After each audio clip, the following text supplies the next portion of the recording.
And I just started recording.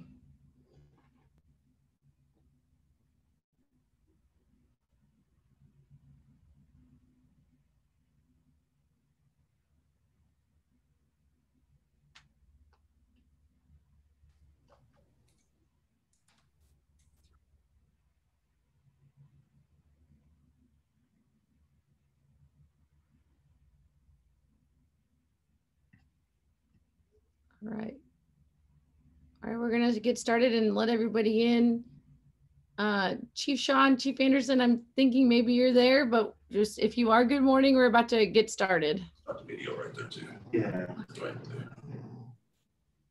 Hello, we see you. Hey, you can see us? Yes. Good Can you morning. hear us? Yes, we can hear you great. Fantastic. Love it. Good morning, team. All right, we're about to let in the masses. We have about 20 people waiting to come in. And we're going to get started. So, but what we'll do, Chief, just so you guys know, this is really for you. So we invite everyone to kind of get a peek into everything, but this is really for you and your team. So we'll get started. And then after each group goes, we want to make sure we leave team for DPD to give comments. And then if we have time, we'll kind of open it up quickly. I'll also tell people to put things in the chat and I'll kind of help manage the chat too. So, but yeah, so any other questions or anything you guys need from us? No, we're good and we're excited and thank you for all the work for the last 16 weeks. Yeah, thank you. We're excited. Okay, we're gonna let them in. Here we go.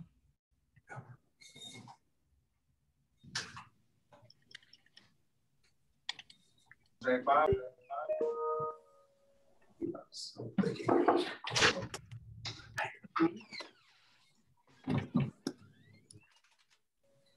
I tell you what. Exactly. Well, I just want to make sure you were good on your end.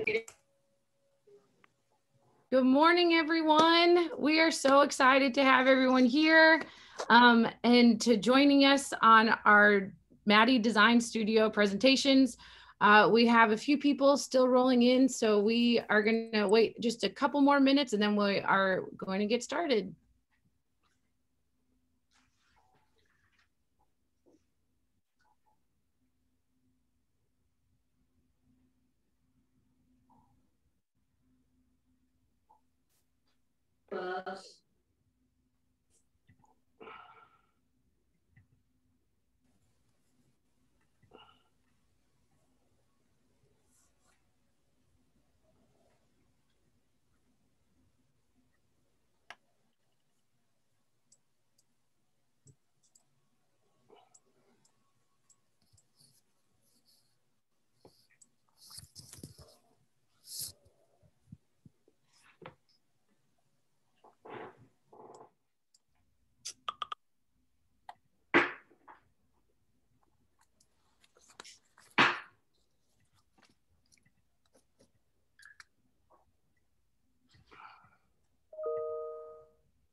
Okay, everyone, we're gonna get rolling here. I will ask if everyone can mute yourself if you're not speaking right now, so we can just leave space for our students to present everything today. So we are just beyond thrilled to be here today. So we have so many important people on the call and in the presentation today. I'm also trying to manage everyone else that's coming in. Okay. So I am Jessica Burnham. I am the director of the MADI program here at SMU, the Master of Arts in Design and Innovation. We have every semester, we have a very large studio presentation where this is like our capstone class for our program. Every student has to take this studio class twice. Not just to prove themselves a bit, but to give themselves really great, experience and practice in running a whole human-centered design process and project from start to finish. Every semester, we try to partner with really timely and meaningful clients and have gone everything from corporate clients in the past, like with Southwest Airlines, to the Dallas College last semester. And then this semester, we're so honored to have worked with the Dallas Police Department. And so we wanted to tee up a little bit for you all what our plan is kind of for today and our structure of the day. I am recording. We would love for you all to use the chat for questions and anything that you might have. We will have 4 teams presenting throughout our time, and then we'll have plenty of time for Q&A. We will like to designate more time for our Dallas police officer team and the Dallas Police Department to chime in first with any comments and feedback to our students, and then we'll kind of open it up to the floor.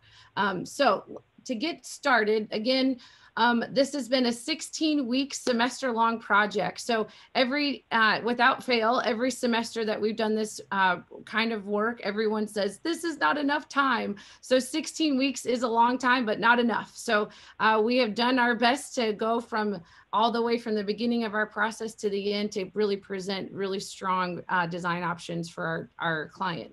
So our task for this semester has been, how might we improve procedural justice for the Dallas Police Department? And we wanted to kind of take some time at the beginning here to make sure we kind of claim and frame up what we're talking about when we say procedural justice. And so this has been something in the works really that started in 2015 with the Obama administration and has taken many forms, especially in the sense of community policing. But there are 4 large pillars of procedural justice that we have been kind of leaning into, and each group is kind of designated in their own space. But those are the experiences of dignity and respect, voice, neutrality and transparency, and trustworthiness. And so this could look like a lot of different things. And so I will let the students explain this in more detail, but we wanted to frame up when we talk about procedural justice, this is what we're talking about, and how might we create and design things for the police department to improve these experiences for them, for constituents, for citizens, and for the city. And so also to frame it up a little bit, this is our design process. This is our human-centered design process that we teach in the MADI program.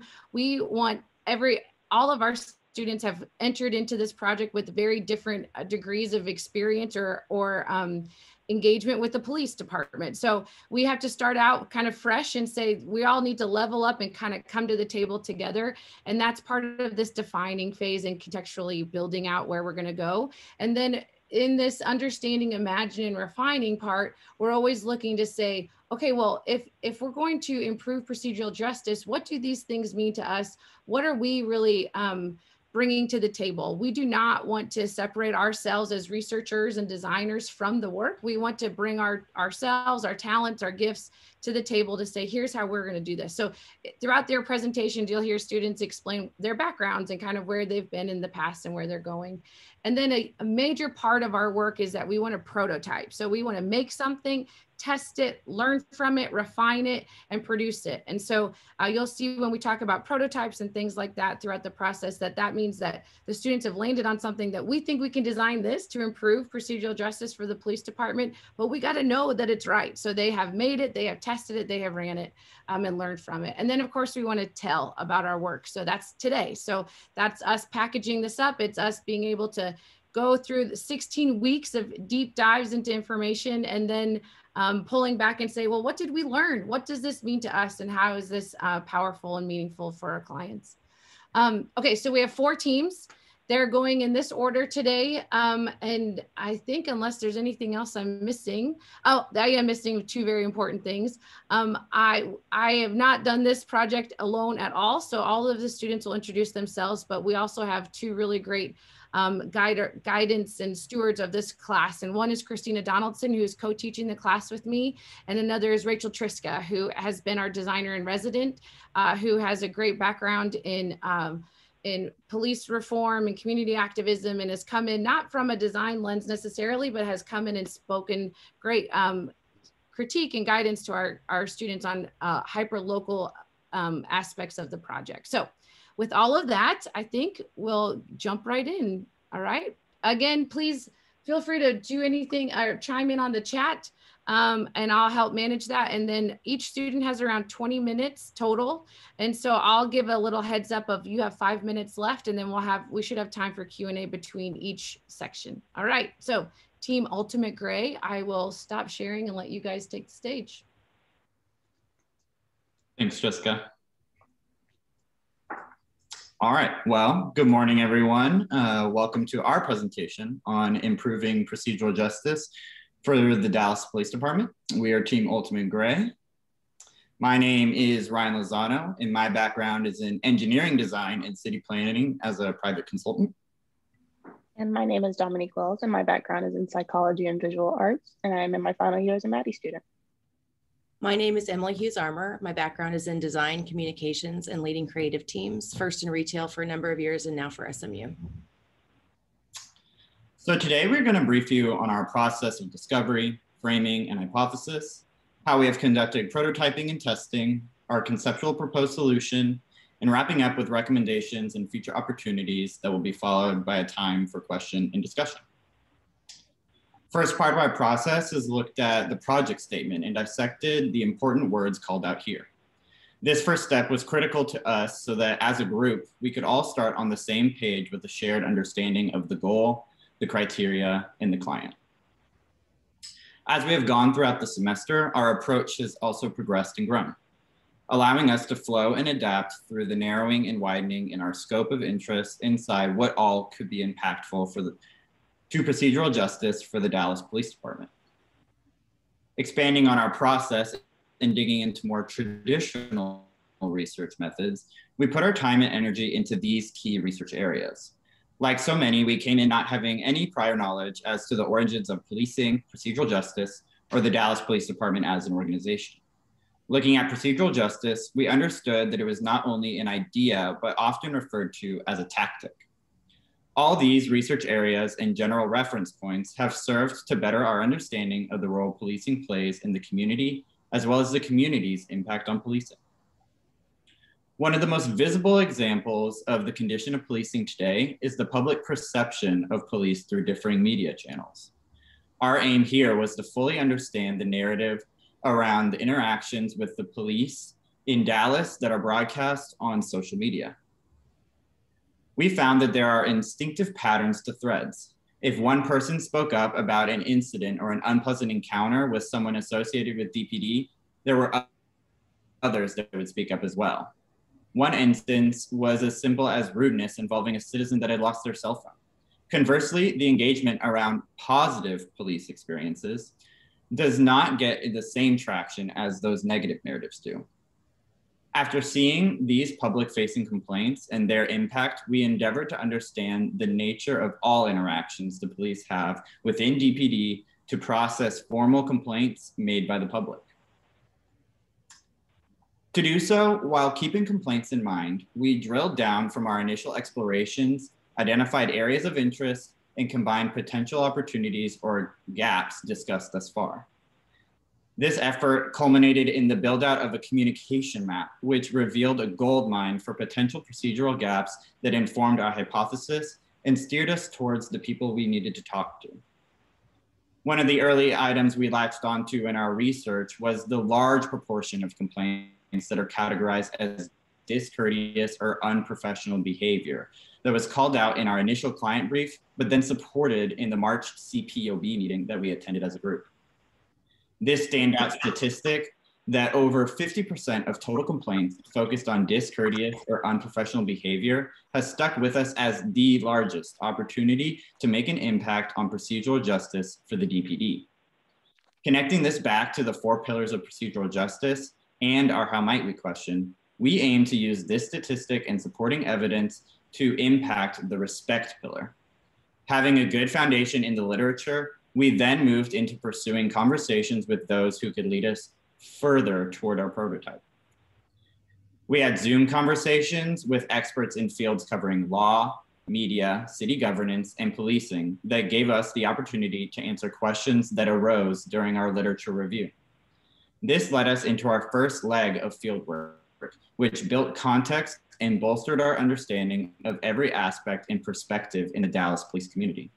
We had interactions with DPD, 911, Plano PD, as well as SMU PD. Pairing our initial interviews with our ride-alongs, which Dominique will expand on later, allowed us to narrow our focus, produce a prototype, and conduct testing to get feedback before iterating toward a final proposal. Now I am glad to pass it off to Dominique to expand on our hypothesis and testing journey. Taking into consideration everything we've done until this point, we believe we can improve procedural justice through the respect pillar by reducing incidents of discourteous or unprofessional behavior. As we considered how we might reduce incidents of discourteous or unprofessional behavior, we remembered a quote we'd heard from Chief Shaw, that the men and women of the Dallas Police Department joined our department to help others. 99.9% of officers come to this job because they want to make a difference. This not only reinforced the humanity of officers, but helped us stay mindful of the increasingly high standards officers are held to. Here we have photos of our initial design, titled Project BEAT. We leveraged the familiarity of the term BEAT into an acronym for behavior, empathy, attitude, and teamwork. Terms we picked based on the materials we understand the officers have been trained in, but could also be connected to professional behaviors on shift. The original plan was for this to fit into the breast pocket of a patrol officer's uniform. And while we debated the content of the piece, we focused on testing the overall structure, usability, and content of the foldable card. We ultimately decided not to include specific language in this iteration, as we felt this could vary significantly from user to user. And instead, we included a space where the user could write their thoughts within our design. With further development, we renamed the design from Project Beat to Take a Beat, as it seemed to resonate with our goal of taking a moment to reset. To further build out our design, we considered several topics before we found our focus on the space between the City of Dallas's core values, DPD training and performance measures, corporate HR concepts, and the physical and mental working conditions of the DPD patrol officer. From here, we wanted our prototype to serve as a way to operationalize professional behavior of the DPD patrol officer. So we scheduled 3 ride-alongs while also sending PDFs of our design to 5 DPD officers, as we hoped listening to feedback from patrol officers would inform the language of our final design. To prepare for our ride-alongs and initial testing, we aim to be active listeners, have genuine conversation and connect with the person in uniform, and understand how they prepare for their day. During our time with the patrol officers, the feedback was overwhelmingly positive, but still critical. Officer Frankie with the Northwest Division and Officer Williams with the South Central Division believed that the prototype could be used as a tool for reference and reflection, particularly for younger officers, but also stressed the importance of utilizing it before things got hectic and as a constant reminder. As an officer with 25 years on the force, Officer Frankie felt that older officers may not utilize the cards daily, but could get behind the concept as a reminder. Officer Wilson from SMU PD was excited by the concept and felt the prototype was something he would utilize and something that needed to be used in combination with the ABLE training. The 3 officers we spent time with appreciated the tactile quality of the prototype and even showed us how and where it could be kept, either on their person in their notebook/whip-out book or their patrol vehicle. The 5 DPD officers we shared the PDFs of our design with also provided positive feedback regarding their thoughts on the overall design, and we'll share some of that feedback on the next slide. From the officers we were able to test the cards with virtually, we heard the experience was good, and it makes you think of values and morals an officers should have to display. We also received feedback that the cards are clear and concise with handy suggestions. From another officer, we received feedback that this concept could also be useful for supervisors to read at the beginning of each shift as a prompt to the officers to cue them about professionalism and courtesy at each citizen encounter, which helped us consider who might be valuable in introducing this concept. From the officers we interacted with, we decided to make a few adjustments to the design. And you can see here, we removed the text from the back panel in hopes that this would allow the design to adhere to their whip-out books. Here we have a photo of Officer Wilson modeling where he believed the reminder could go for a concept. And from this, we considered additional materials that may be included with the foldable cue card. Officer Kabir shared her belief that 90% of an officer's job is communication. And if you don't have human interaction skills, how can you be a good cop? Which reinforced our design decisions thus far. And now Emily will take us into our final proposed solution. So if there's one thing we've heard consistently throughout this project from all representatives we spoke to, it's that officers are human too. This class experience has evolved our perspectives so much that our own empathy has expanded tenfold to the point where we have serious reactions of concern for officers when we hear sirens in our neighborhoods. To that end, we propose a program that is designed to support and assist officers in the field rather than propose yet another responsibility to take on to your already heavy loads. 5 boxes will have been delivered and Sergeant Renfro, I believe, already handed them out to you. So at this point, it's time to open those boxes. So designed for DPD patrol officers, we propose a program we call Take a Beat. While we aren't proposing that a full hospitality box is necessary to roll out the program, the box in front of you contains the physical elements of a system and structure for connecting DPD training and city values to the on-shift behaviors of the patrol officer. On top, you'll have the info card, which we built to represent a conversation or training session to establish this content and the methods that will be executed with patrol officers. Very clearly stated, the objective of the program is to reduce complaints of discourteous or unprofessional behavior because fewer incidents of this type of behavior will improve rapport with the public. We will do so by proceduralizing professional behavior control and recognition through on-shift cues and support. Second, we have what we're calling our cue card that would be installed in the whip-out books, designed to work with or without a leather cover over the notebook. The cue card being in the whip-out book will serve as a consistent presence and reminder to the officer on duty to be mindful of their tone and behavior. The content has been revised to include the program mission plus the why and the how of how the program will work. As Dominique established with our prototyping, the final version of the cue card contained the key tenets that support and drive professional behavior in these 4 focus areas, plus establishes an ideal the DPD would aspire to. In our interviews and observations, we also heard repeatedly that DPD officers and command staff do not have a script. So the content of the cue card could evolve to include specific elements of both the ABLE training and verbal judo to reinforce respectful, courteous behavior in all interactions, both with citizens and within the department. To further be present in the mindset of the officers, program decals are provided to be affixed within the patrol cars or wherever officers deem the most appropriate placement. It is with the officer's act of placing the decals, we believe there is an intentional commitment made to this improved set of behaviors.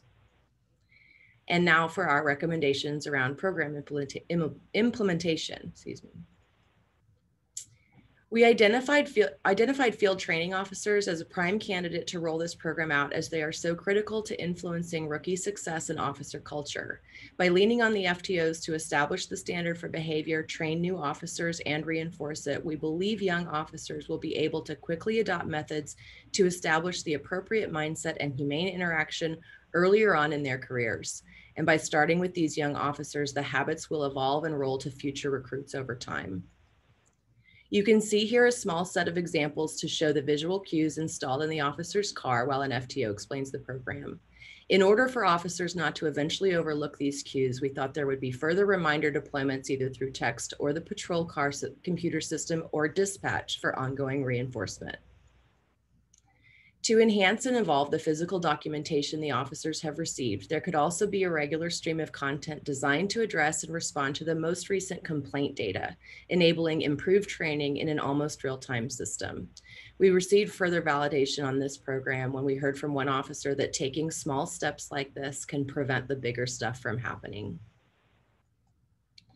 So the last piece we'll cover today are opportunities over time that we identified as potential candidates for future deployment of the program.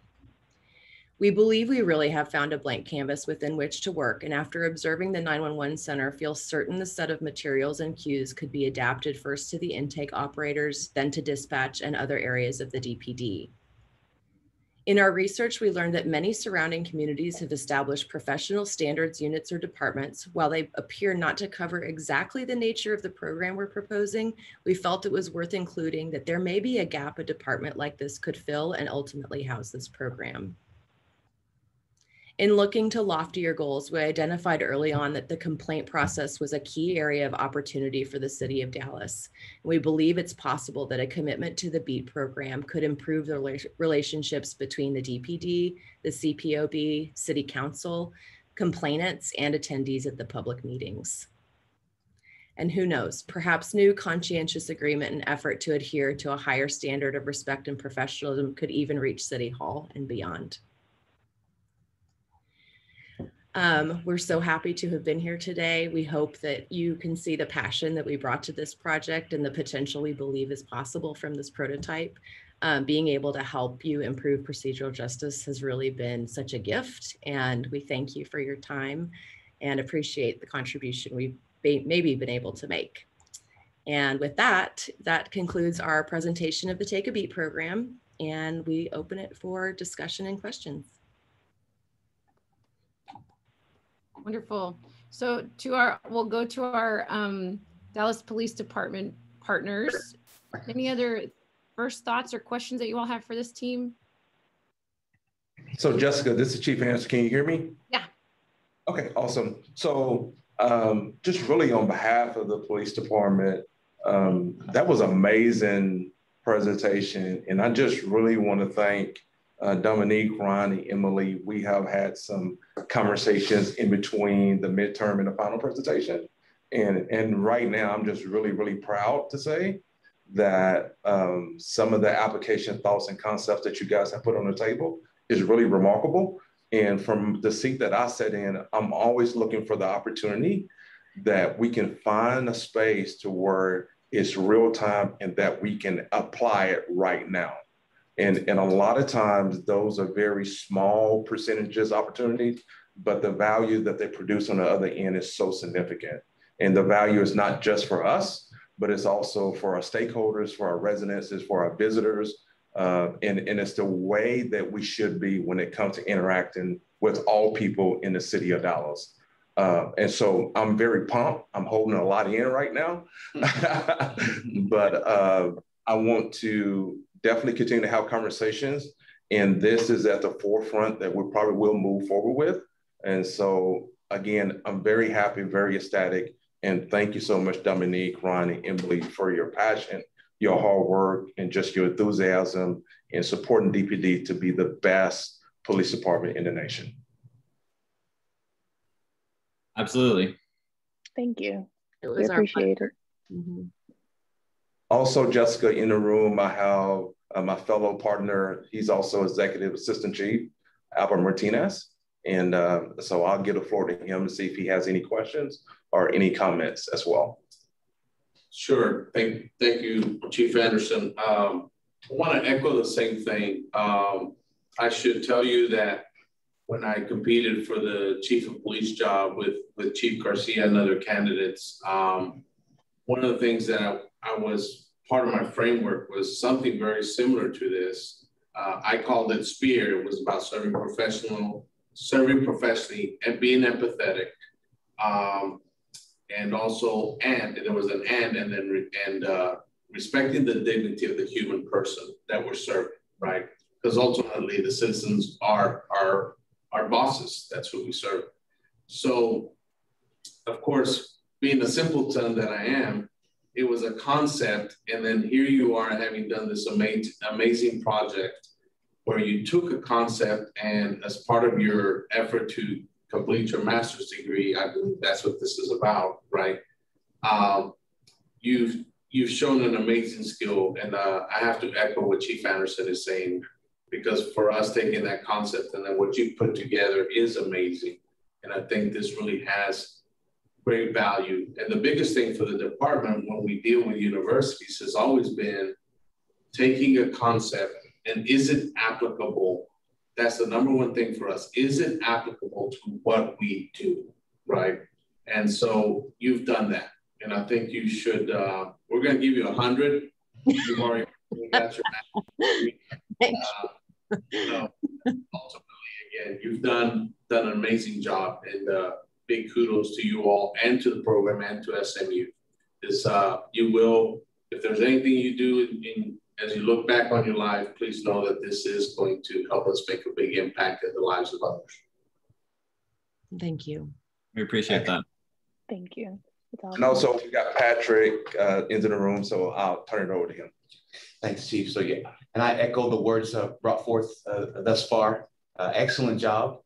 Very, very thorough review, analysis, and actionable recommendations. I especially appreciated how you had the sworn individuals involved in this collaborative process to be able to identify anecdotal strategies to really get at the core of the problem, and that is communication and how that really impacts the perception of justice, procedural justice throughout this whole process. And so those visual cues, that was really nice. I think that's going to be fundamentally important to actually rolling this out, in addition to actually having the ambassadors that you identified to really put a face with a name. And we've actually followed that same framework here in the department with other training programs. So that's a best practice, and I think it will definitely yield positive results. So again, kudos to you for your work, and we look forward to moving forward. Thank you. Thank you. Amazing. Okay. Any other thoughts from our team individually, or we can, if anyone has questions in the chat, we can bring them up now, or we'll also have time at the end to chat too if there's anything else specific for this team. I'd just like to state that I like the design and that they actually came up with something physical that can be used for any department, not just for DPD, who chooses to use such a thing. And I think that in this short period of time to have something kind of sleek and, you know, mobile for us, for the department, that would be nice to start to implement that amongst the FTOs or whoever in patrol, any officer that has any contact really with the public, like our NPOs and other community related divisions that we have. So I appreciate all three of y'all. Thanks. Thank you. Well, thank you for the time you spent with us to get to this point. We appreciated that. Yes, thank you.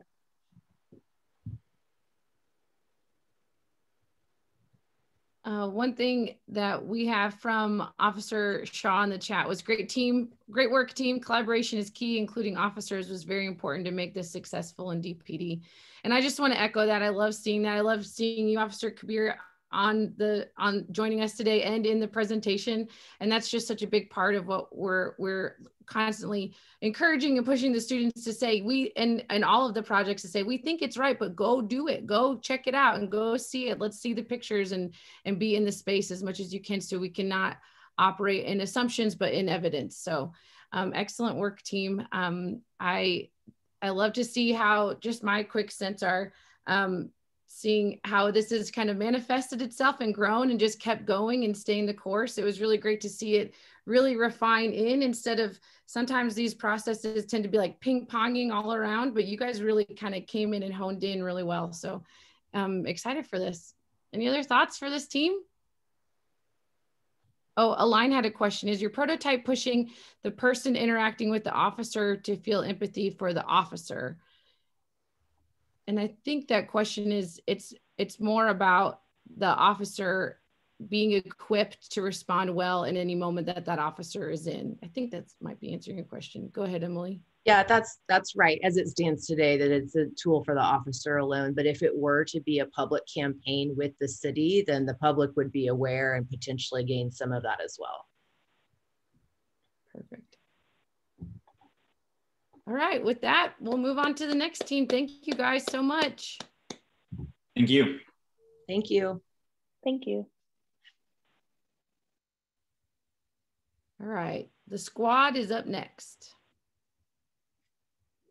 We're also being, sorry, Sam, before you jump in, we're gonna kind of go as to be mindful of everyone's time. We're gonna keep charting. So if we need to take a breather, stretch break, please do so in between as we kind of get ready for the next one. There's a lot of good work to process, so we want to make mental space for it as much as we can. So take it away, guys. Okay, well, good morning, chiefs, officers, our interviewees, supporters, and guests.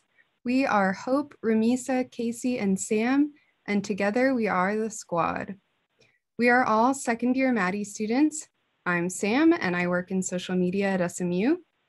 I'm Hope, and I'm an outreach coordinator at SMU. I'm Casey, and I'm an IT project manager at Accenture. And I'm Ramisa, I'm a UX designer at Pepsi. We're the only all-female team, hence all of the pink. And underneath all that pink, keep your eye out for all our photos we took during our time we spent in the field with the Dallas Police Department. So over the next 15 minutes, the four of us will share our approach to the design challenge and our final recommendations for DPD. Early on in our discovery, we learned that procedural justice lives both externally and internally. The kind we typically see defined is how the community perceives officers. However, the concept of internal procedural justice is the experience that officers have within the department and their perceptions of fairness.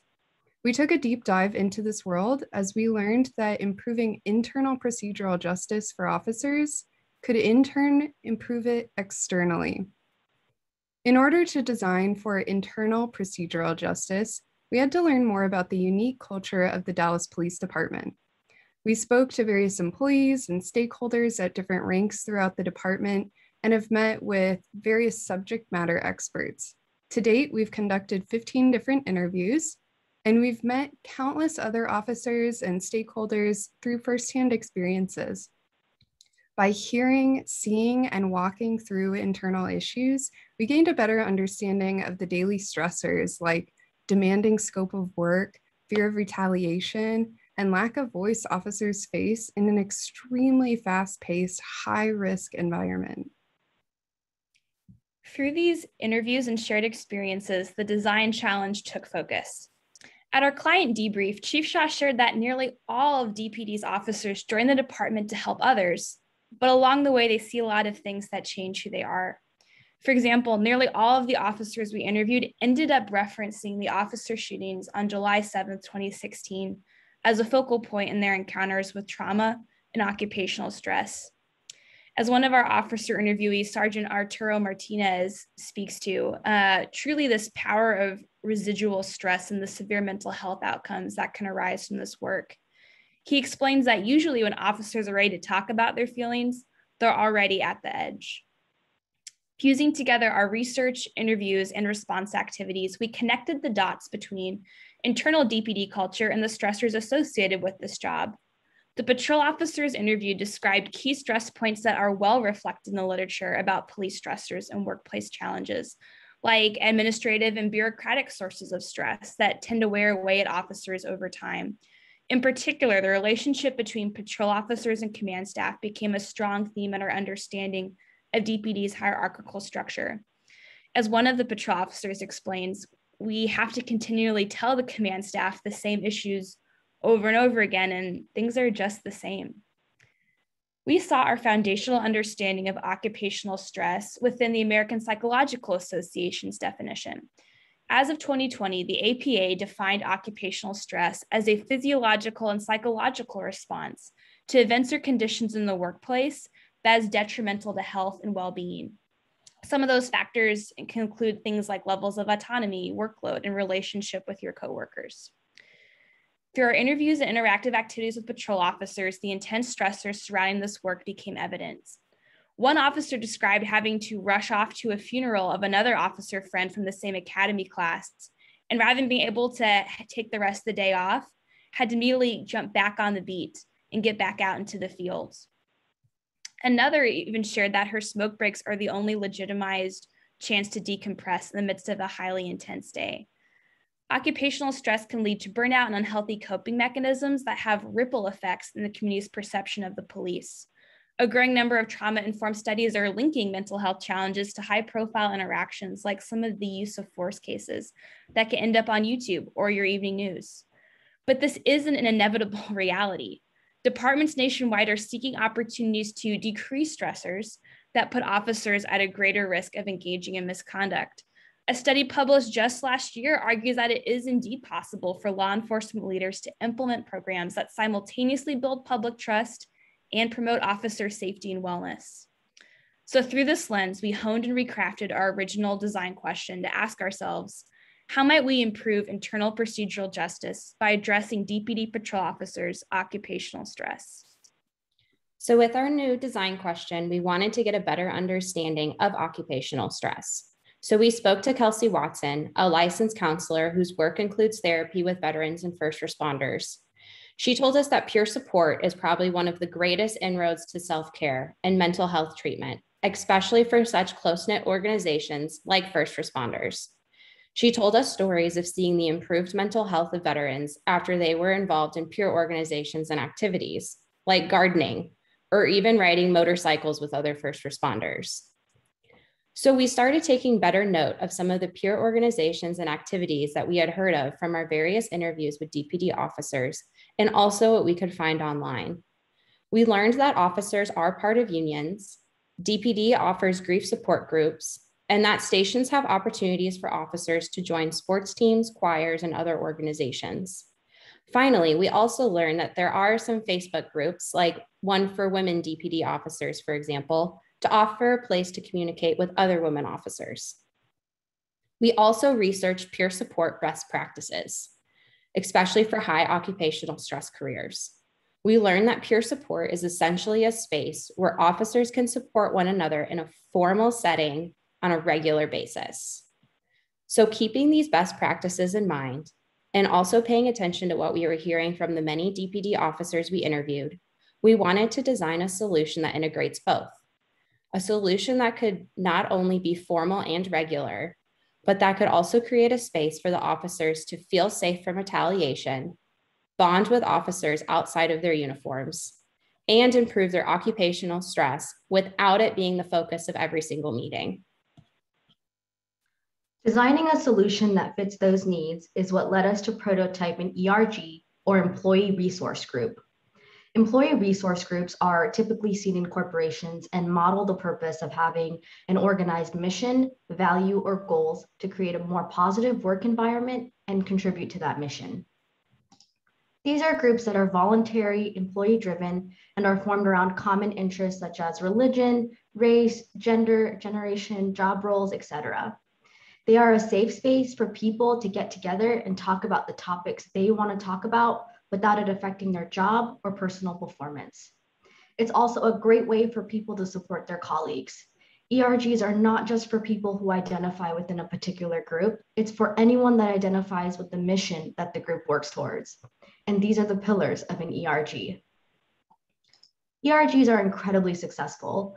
Not only are they prevalent in corporations, but 90% of Fortune 500 companies have employee resource groups embedded in their organization. And while peer support groups do exist within DPD, they're often untrusted. We wanted to enable resilience while modeling an effective peer support group. ERGs are peer support groups with structure and cadence. And one of the most critical parts of a successful ERG is having an executive sponsor that supports the efforts of the group and champions the mission. These are some of the common ERGs from Accenture and Pepsi where Casey and I work. As you can see, there is a wide variety of groups. For our prototype, we tested a women's ERG gathering as it was brought to our attention by women patrol officers that there was an opportunity and interest there. We believe that the same model can be effective at DPD and hypothesized that by creating an employee resource group, DPD patrol officers' occupational stress can improve procedural justice. And so we tested one. Our prototype for the Women's Employee Resource Group was strategically planned and executed to allow the women to experience the 4 pillars of an ERG: employee-driven, common needs, safe space, and allyship. We dedicated weeks of planning and practice sessions to design the day's agenda. We spent time unpacking stress through body scans, discussing officers' workplace stressors, brainstorming solutions, and experiencing the women connect on another level. We knew it would be important to have officer buy-in, strategic support, and consultation. Women were intentionally asked to be there by a peer and were not forced to attend by leadership. The agenda was co-designed to ensure employee input throughout. Our team facilitated the day, but employees drove conversations. We also honored the participants' agency and ideas by devoting whiteboard space to the officers' brainstorming activities and put them in charge of sharing. Additionally, the women were given options as to who and what was shared with Chief Shaw. So we saw success from these decisions in that the officers trusted the group and were very open in their storytelling. They collectively decided to present to Chief Shaw, and they chose not to erase anything on the whiteboards. The next key ERG pillar we designed for was commonality. Because there was already initial buy-in for a women-focused group, we only invited individuals who identified as women patrol officers at the South Central Patrol Station. We intentionally invited women from all watches of varying ages, ethnicities, and years with DPD to ensure it mirrored the diversity typically seen in an ERG. By inviting a diverse group of women, we were able to test whether they would be able to come together as a group by the single fact that they were women patrol officers at the South Central Station. Throughout our prototype, we saw a level of trust between the women that was quickly established. The women were also surprised by how many commonalities they actually shared amongst each other, despite their differences. There was a visible bond that was formed between the women in just a few short hours. Another core characteristic of an ERG is a commitment to safe space. Together, our team worked to design a hospitable and invitational space that would fit officers' stated desire for an off-site environment where they could see each other beyond the badge number. For our discussions, our team had organized prompts and conversation topics that officers had already begun exploring with us through visits to the substation, including issue areas like officer feedback and personal wellness.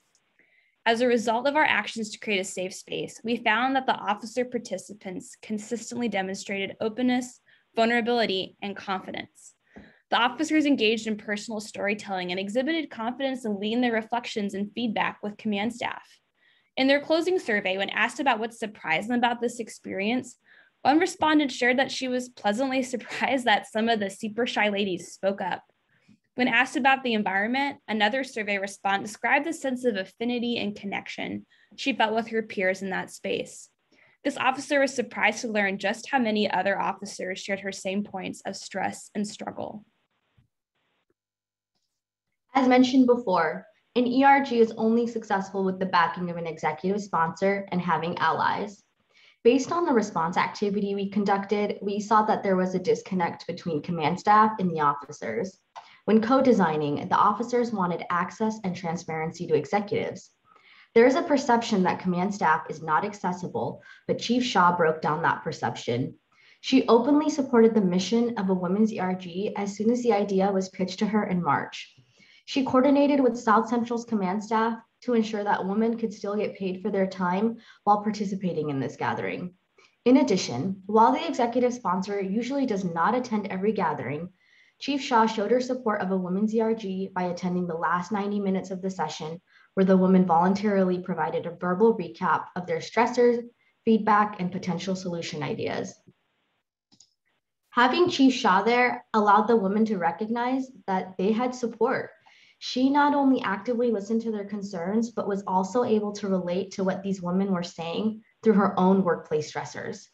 This safe space that these women created led them to have an open dialogue with her, and she felt the need to share her contact information directly with the group to show her ongoing support.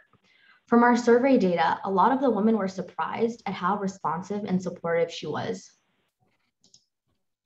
As you've heard us share earlier, secondary literature and our subject matter experts pointed to several key factors for successful peer support programs, while our interviews with DPD patrol officers indicated another set of priorities.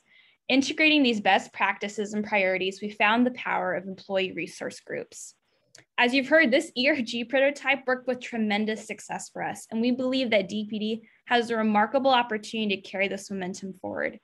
Prior to amplifying this design solution in a bigger way, our team would recommend that DPD test out ERG prototypes with at least 2 other different groups. For example, offering up a group for Latinx patrol officers or a group for patrol officers who identify as caregivers.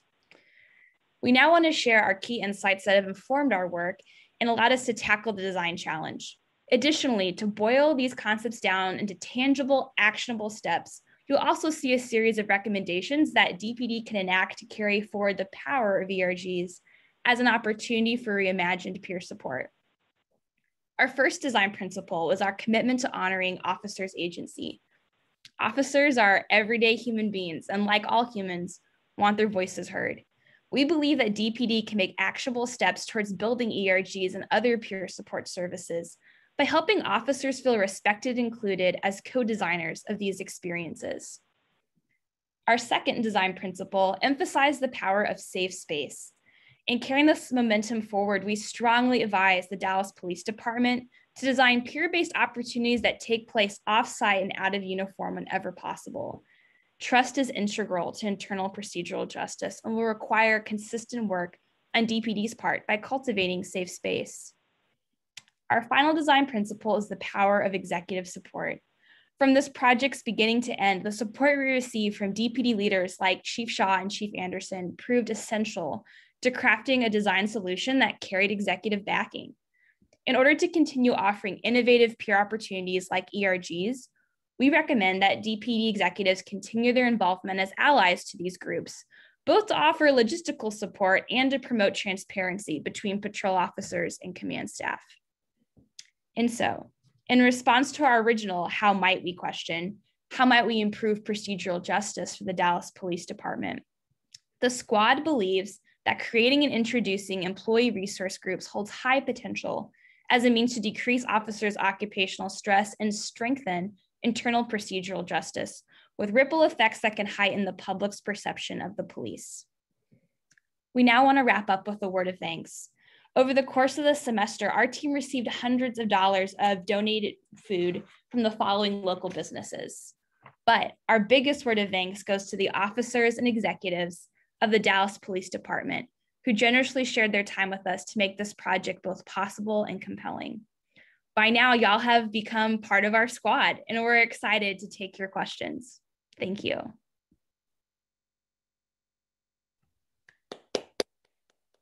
Thank you. Thank you.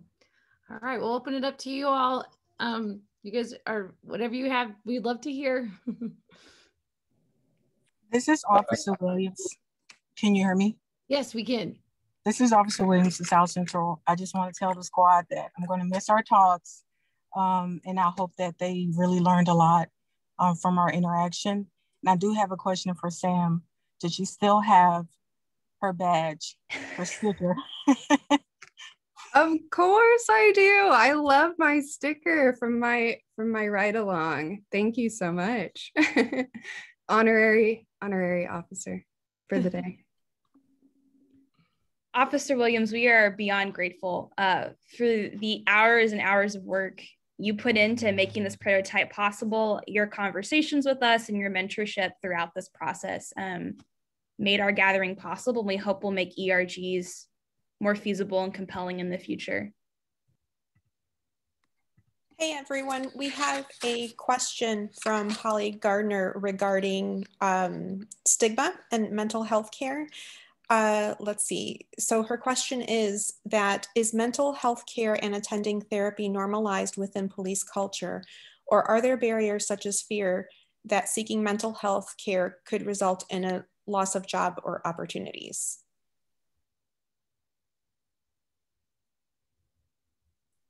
I'll go ahead and jump in.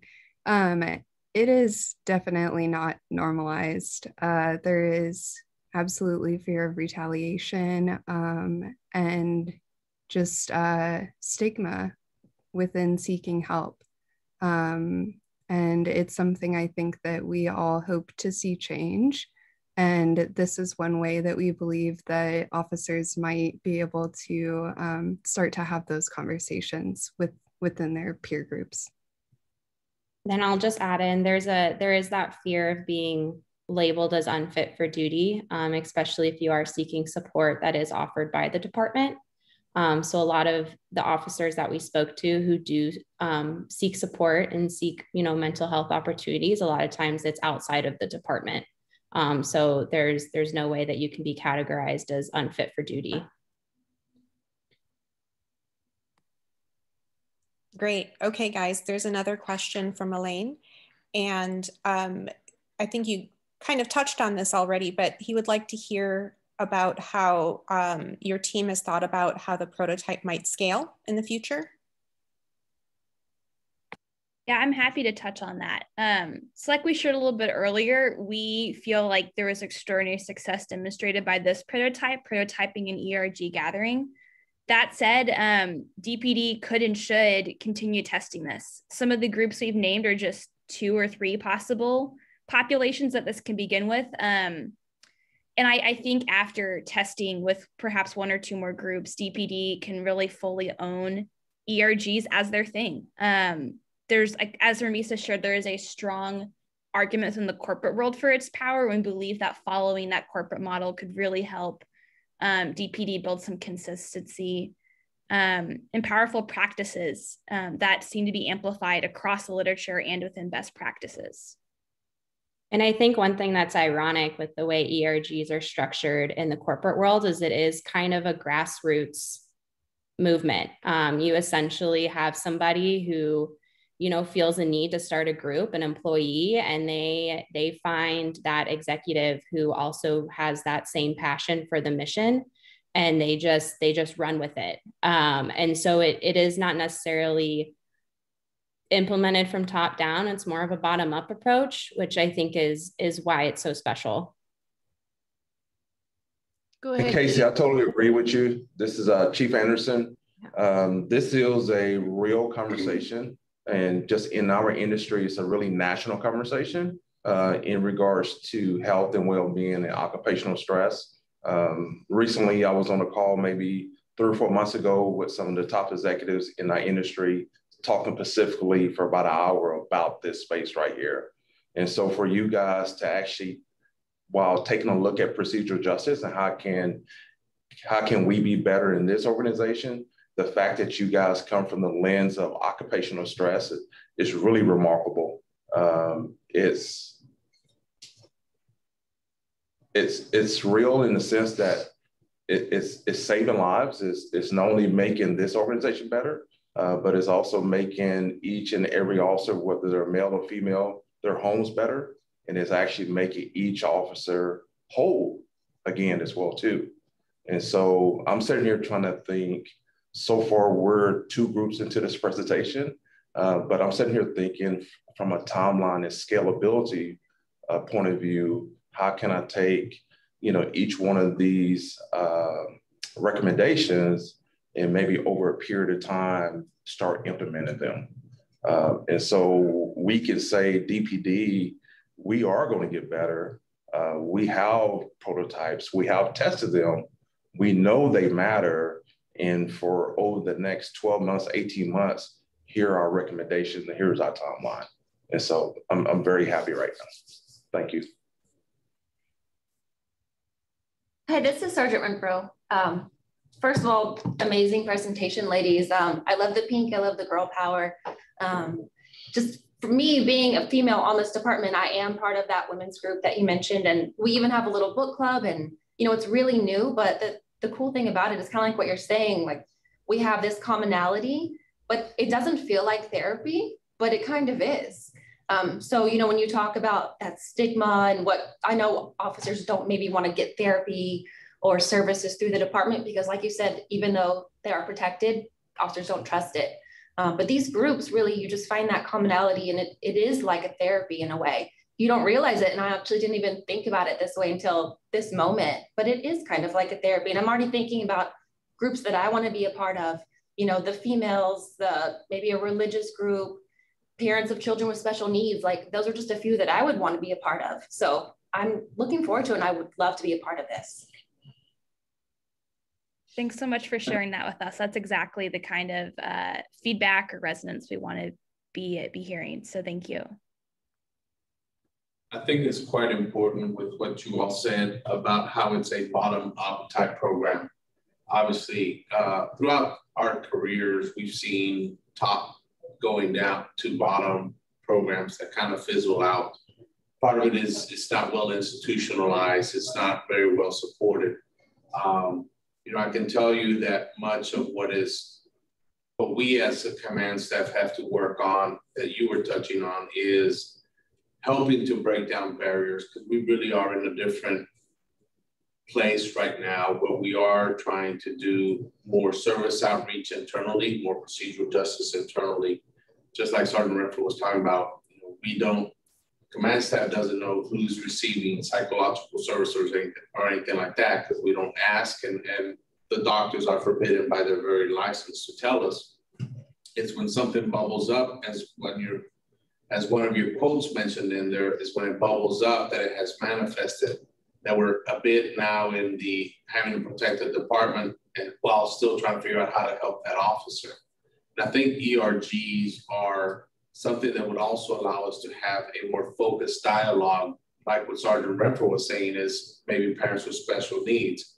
how does the department then also start beginning to step out into further into the edge of supporting our men and women that are sworn and non-sworn that are dealing with this. So a lot of hybridization that we could do. And I think also just to recap is probably having our command staff or commanders visit with Accenture and Pepsi and anybody else that has these programs so that we can begin to learn and see how this works and what benefits are coming through on both sides, the corporation as well as the employees. So thank you for your presentation. Thank you so much. Kabir. And I appreciate y'all's presentation. And I also like how you chose one specific station and you had a few people. And I think for our command staff, when you were talking about how we're going to roll it out, how we're going to implement this on our department, we need to look at it like that, because while we all may share similar stressors or experiences across the board, there's a culture at each division. There's a culture at each substation that's its own culture.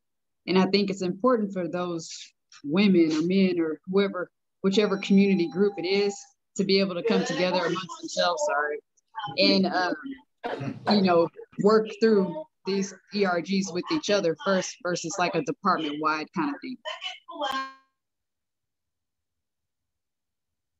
Thank you. Yeah, we've heard a lot about how each substation is kind of like their own little city. And even after visiting 2 different ones, we could see that. Yeah, thank you for your feedback. This is Officer Williams. I want to say one last thing. The executive buy-in for this prototype was really helpful for all of us. Just to have Chief Shaw there to listen to us and to express our concerns or issues was really helpful. And I think that just going forward, when we have that type of support, it will really help to push this type of prototype or whatnot forward, because the women really felt comfortable in speaking about anything personal or work related. And so I just appreciate the ladies for allowing us this opportunity. And I also appreciate the executive support that we had, because it was really a great experience. So thank you so much.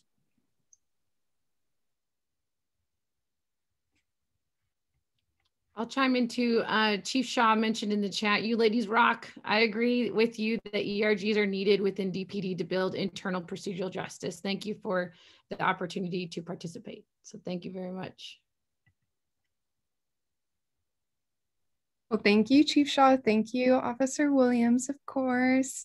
And thank you, everyone. I don't think we have any more questions, and it's 10:02. So thank you so much. All right. With that, we'll move to the next group, unless there's anything else from the chief room that we keep referring to. All right, we'll keep rolling then. All right, Team DA and I, you are up and ready to roll. Morning, everyone. We are Team DA and I. Today, we will present the link between Procedural Justice and the PIO, Public Information Office team. To get started, our team members will introduce themselves. My name is Kyle Dvorak. I'm a second-year MADI student and mechanical engineer. My name is Caroline Harms. I am a first-year MADI student. My name is Michaela Kornak. I'm a second-year MADI student, as well as the graduate assistant for the program. My name is Emily Lee. I'm a first-year MADI student. Just as a recap to catch you all up from what we did up until the midterms, we first met with Chief Anderson and Chief Shaw to gain a better understanding of the Dallas Police Department and their procedural justice imperative. What we heard from them was that storytelling was challenging and that they struggled with how they were being perceived in the media. This led us to want to hear more from both the Dallas Morning News as well as DPD's Public Information Office, or PIO. The PIO office is the communication department in DPD. They handle media requests, managing social media, press conferences, and so much more. They are also the main voice and control the narrative of the Dallas Police Department. After conducting interviews and research, we found there were 3 main opportunities that we could focus on, which were to improve proactive messaging, incorporate outside input, and build stronger foundational relationships. We were able to present our 3 prototypes to Chief Anderson and Chief Shaw, and they provided amazing feedback and support for us to continue exploring the route in building better media relations. We then conducted 11 hours of interviews, spent collectively about 32 hours shadowing the PIO team, and researched about 8 hours on the media team's best practices.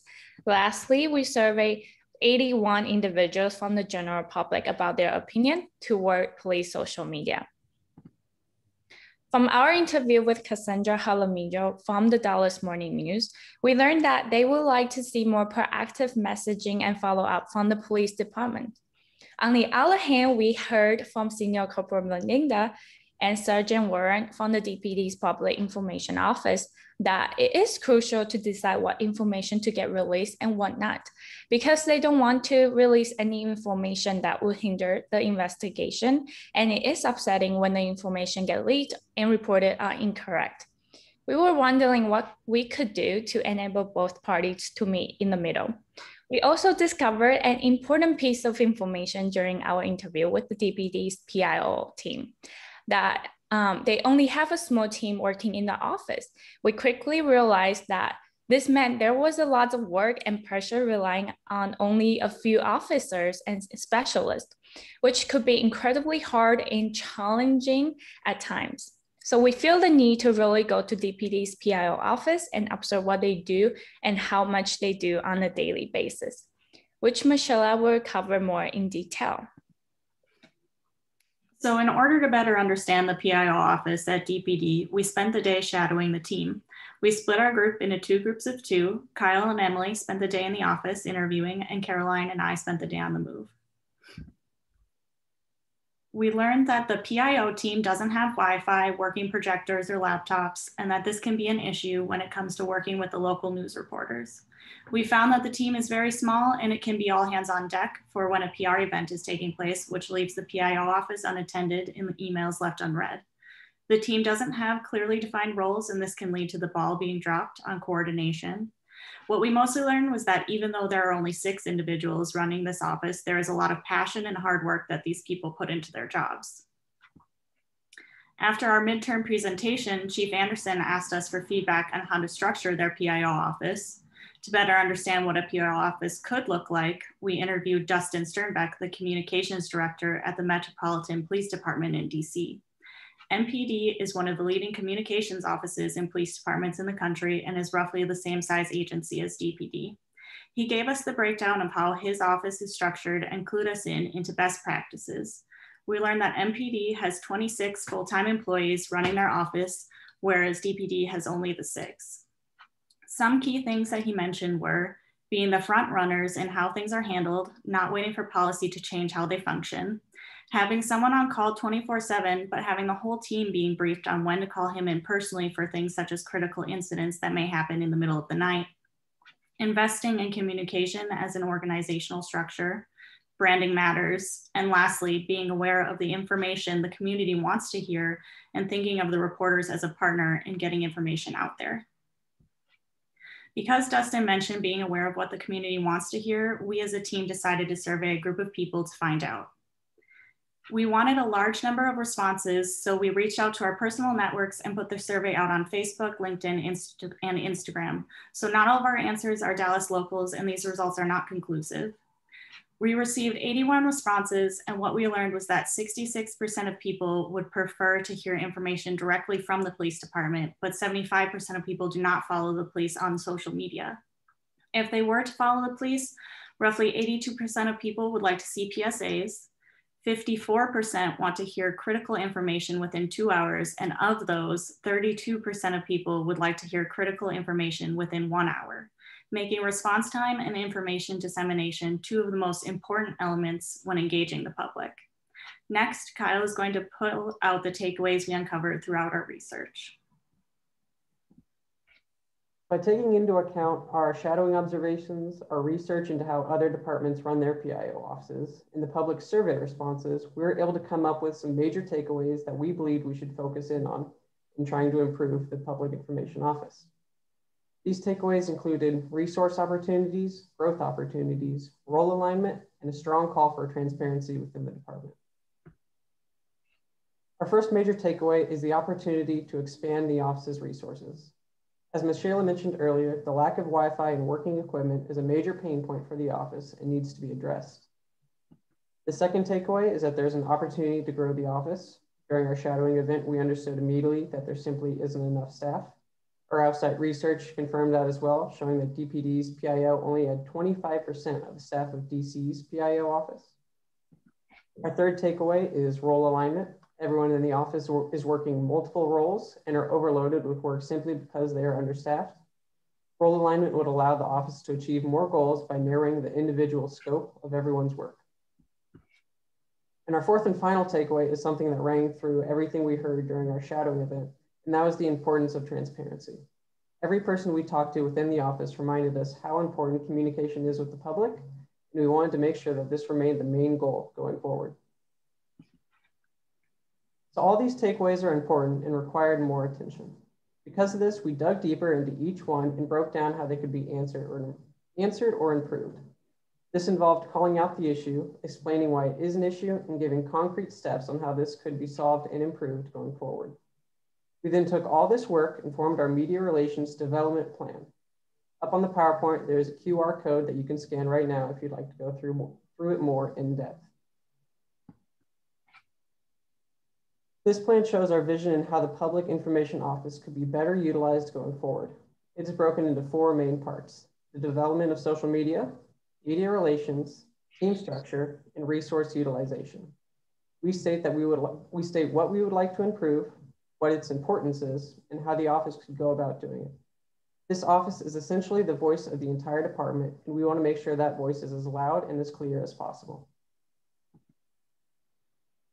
We recognize that what we are proposing will take time. To set the PIO office up for success, we've come up with a few action items that could be implemented, potentially resulting in several opportunities for impact. The best way to get started with any plan is to get everybody organized and on the same page, which brings us to our first recommendation, a social media calendar. Managing multiple social media accounts across various platforms can be extremely challenging. A content calendar can facilitate cross-team alignment, help maintain consistency across platforms, and can keep the team organized and on track. The content calendar provides info on when to post content. As far as what to post, we have some further insight on the next slide. Catching and sustaining your audience's attention can be extremely challenging. Visuals are no longer a nicety, they're an essential component of social media strategy.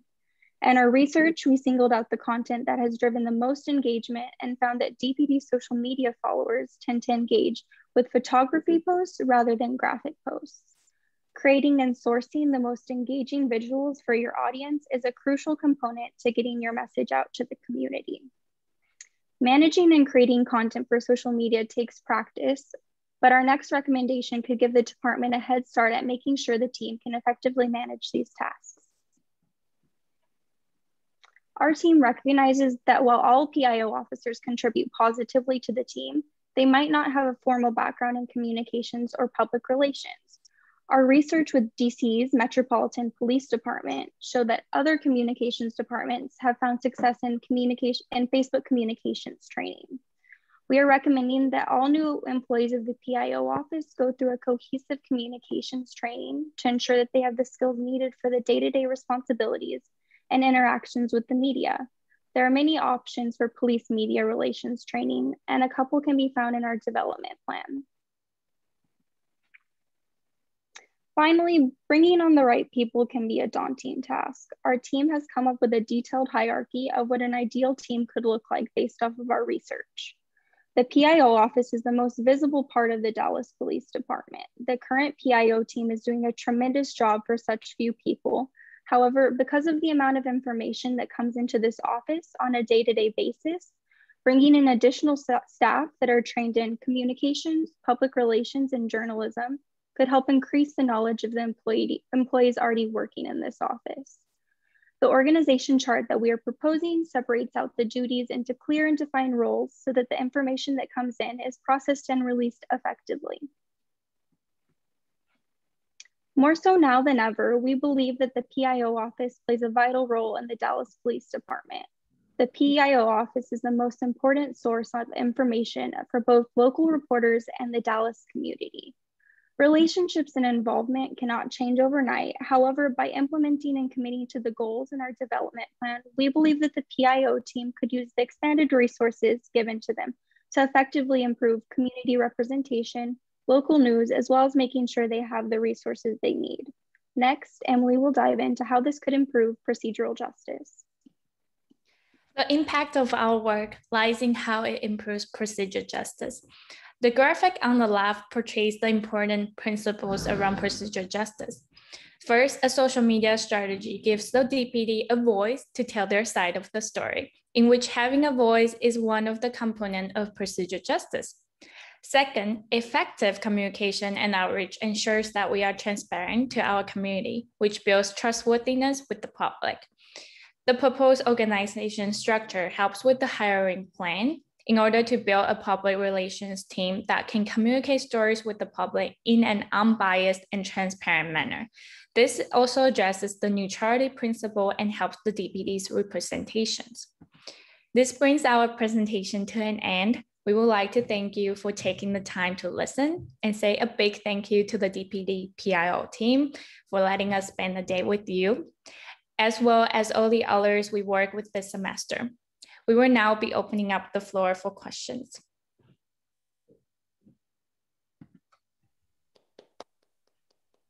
Thank you, team. All right, Chief Room, if you guys want to lead us off, that would be great. Team, thank you for the presentation. It's interesting that you guys are talking about this concept in regards to improving procedural justice for the department. Chief Garcia, which is our new executive in charge of a police department, has made a commitment already to fill a executive external communication director that's actually going to be working directly with the PIO office and actually, like you stated, in real time, getting information to the public in a real time fashion. And I'm very happy that you guys took me up on my challenge and really kind of look at the design of the PI office. I really thought that there were some opportunities to where we can design that better so the outcomes could be better, especially in relation to how we get branding and messages out to the public. And so I can just tell you there's definitely certain key factors in this presentation that are already underway and we will be adopting more as we move forward, both too. So job well done. Thanks so much. I'd like to add into that. I really appreciate their efforts, and I enjoyed working with them. We had a good time, and I really enjoyed this presentation, and it gives us a lot to look forward to. Thank you so much. Thank you. Yeah, thank you. You guys were so wonderful to us for the whole day that we were there. We so appreciate it. And I think Dustin's on the call. Thank you for coming as well. We really appreciate that you're here. I'd also like to say thank you too. This is Melinda. We appreciate you coming to visit with us and all your input. Thank you. Yeah, thank you. I think much in the same vein, the information you provided is very practical, very reasonable, and really within the framework of what we also believe we need to do. We know that we've needed to expand this unit and as well as be able to communicate much more effectively. So great presentation. Thank you very much. Thank you. Hey guys, this is Dustin from Metropolitan Police Department here in DC. We had such a great dynamic conversation with you that day. They had to kick me off the phone. Talk about this stuff for hours, and actually we're expanding our office even more to include a strategic engagement component. So looking forward to that, and glad we were able to make connections. Yeah, definitely. That conversation was hugely impactful to our work. So thank you again so much. So in comparison to Washington, D.C., what I meant to say was we're going to expand even more ourselves beyond Washington, D.C.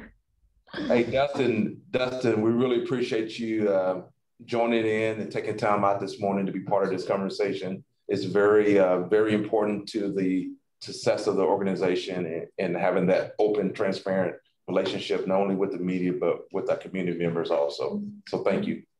Absolutely.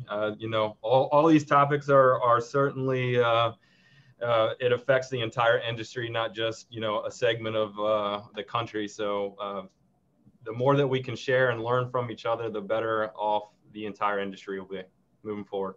So thanks. I love that little good, healthy competition. Hey, Jessica, the competition is very real. Yeah, I love it. I'm all in. I'm checking. Chief Shaw mentioned, thank you for showing us how we can improve our positive voice in the community. Great presentation. Any other questions for this group? All right, I would just like to chime in and say, I think this is great to see how you guys took on this kind of like, well, what is with social media, what is with public relations, and how you really balance both sides of the story of who all is involved and who all plays a role in it. And then how do we actually design and help something for the police department and kind of really focus back in on our client in such a meaningful way. It was so great to see. I really enjoyed hearing all about your shadowing experience and being in the office with them and just really going there and humanizing this in another level where it's easy to say, oh, social media, they didn't do this or they didn't do that. But when we really put names to roles and names and faces to offices and things like that, all the behind the scenes just brings about a different level of empathy and a different level of what we can actually design to improve this. So it was great to see. Thank you guys for just jumping in like that. Thank you. Dustin, can you help us say hi and thank you to Kristen as well? Thank you. There she is. I'm here. Thanks again. Thank you. Awesome. All right. Okay, we're in our final stretch. Thank you, team. We have Team Just Design is up next. I know it's a lot. We're going strong. So if we need to take a little stretch break, but we'll let Team Just Design get ready and we're ready to keep rolling. Thank you guys for all being here. Okay, good morning. Thank you, Chief Anderson, Chief Shaw, and other guests for being here today. We recognize this group has sat through multiple presentations already, so we really do appreciate y'all sticking it out for us. With that said, we are Team Just Design, and we are excited to present the prototype we designed for the Dallas Police Department. Now, before we dive into our findings, here is our team. I will go ahead and kick us off. My name is Kyle Spencer. My name is Meredith Davis. My name is Monica Fields. And I'm Christina Hahn. Now back to Kyle. Thanks, Christina. So our reframed research question is, how might we improve the experience of the procedural justice training by framing it through personal relevance and engaging it through peers? Our team decided to focus on the training of procedural justice given by the Dallas Police Department because we learned it's the first interaction with the concept of procedural justice for police officers. In addition, our collaboration with the instructors from the Basic Training Academy led us to create a delivery approach that allows the content to be framed through personal relevance and absorbed through engagement with peers. So with that said, here's how we got there. First, we began our process by conducting interviews with various members of the Dallas Police Department. Second, we conducted a design sprint session with instructors at the Police Academy. Third, we attended the active bystandership, also called ABLE training teach-back session. And for testing our final prototype, we had a feedback session with the instructors from the Academy. Monica will now walk us through the details of each of those steps. Thank you. So as Kyle mentioned in the beginning, we conducted 8 semi-structured interviews with members of the Dallas Police Department of varying ranks, backgrounds, and roles. And from these interviews, we learned that 1, training is the main method of delivering knowledge throughout the department and creates the first impression of procedural justice for police officers. 2, resistance to procedural justice training arises from police officers perceiving themselves as already doing procedural justice and therefore perceiving the training as irrelevant. 3, the current training is not framed with the return on investment for police officers in mind and is thought of as an academic checklist item rather than actionable knowledge. 4th, blitz and in-person procedural justice training have resonated with officers because it creates by creating a more personalized and hands-on experience. Lieutenant Garcia gave us a great insight into the officer's mentality when he said, you put a group of police officers together in the class and cover topics that they don't think is going to help them in the real world, you have a lot of negative comments. They want training that they're seeing out there in the street, what they're dealing with. These insights helped us form our first hypothesis that improving procedural justice means focusing on its training. Next slide, please. After the interviews, we conducted a design sprint session with 5 Academy instructors, Monty, Miss, Dane, Melissa, and Lewis, to get their perspective on training. We first had a discussion with them on our research, and then we did a couple of interactive activities, 5 whys, a rapid brainstorm, prototype iterations, and prototype voting.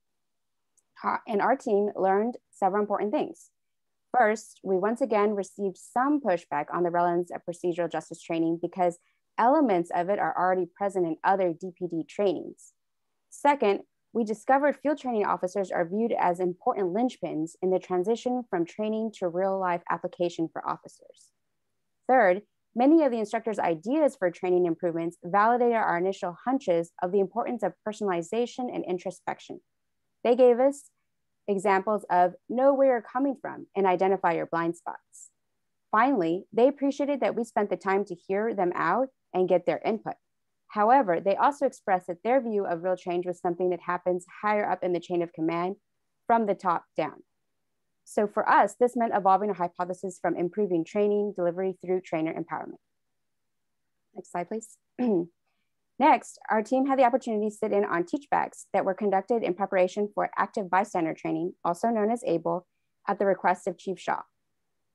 At the teachbacks, we observed 2 different senior police officers present sections of the ABLE training and receive feedback from their peers on the presentation. And what we learned is that the most effective presenters use accessible everyday language and personal examples from their experiences. They set expectations for the training and addressed any misconceptions early. For example, Sergeant Carter started off with saying, "This is not a snitch program. If I respect you enough to ride with you, I should respect you enough to help you keep your job." And lastly, they provided real life scenarios and example scripts of how to handle situations. Overall, we thought the storytelling elements that Sergeant Carter used were incredibly effective in capturing the audience's attention and contribute to the final evolution of our hypothesis that is that delivery of the training, specifically how it is framed and how it is made engaging to officers, is critical. Thanks, Monica. To summarize the evolution of our hypothesis, let's review. During the interview process, our hypothesis was training is a critical touch point for procedural justice. Because of this, we decided to interview with individuals who deliver training. As we gathered additional data from interviews and secondary research, our hypothesis evolved to empowering trainers will enable officers to receive better training. This led us to do a design sprint with them. During the design sprint, we heard feedback from trainers that they appreciated this sentiment, but ultimately did not feel that training empowerment was the answer. After we attended the ABLE training teachback and witnessed effective delivery of training by STAR instructors, we were able to validate that the actual content and how it was framed and engaged was crucial. This led us to our third and final hypothesis, which is delivery is important, but specifically how it is framed and how it is engaged. With this final hypothesis, our team designed a training delivery approach that assesses the lesson plan's framing and engagement. Our team then took the delivery approach and applied it to the current procedural justice training lesson plan.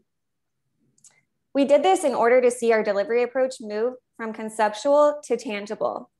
For the first iteration, we individually applied the delivery approach to the original lesson plan by restructuring the content and added engaging activities contributed by the instructors during our design sprint. For the second iteration, we consolidated our individual applications to combine all of our best practices. Next, Kyle is going to show you what our delivery approach looks like. Thanks, Meredith.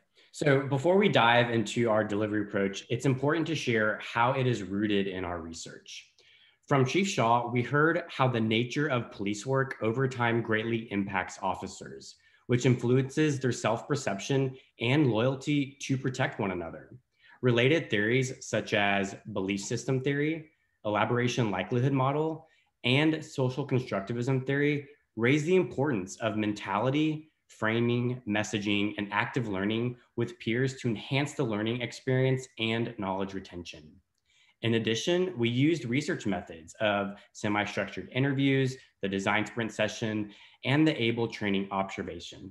All of these sources led us to create our training delivery approach, which consists of two components.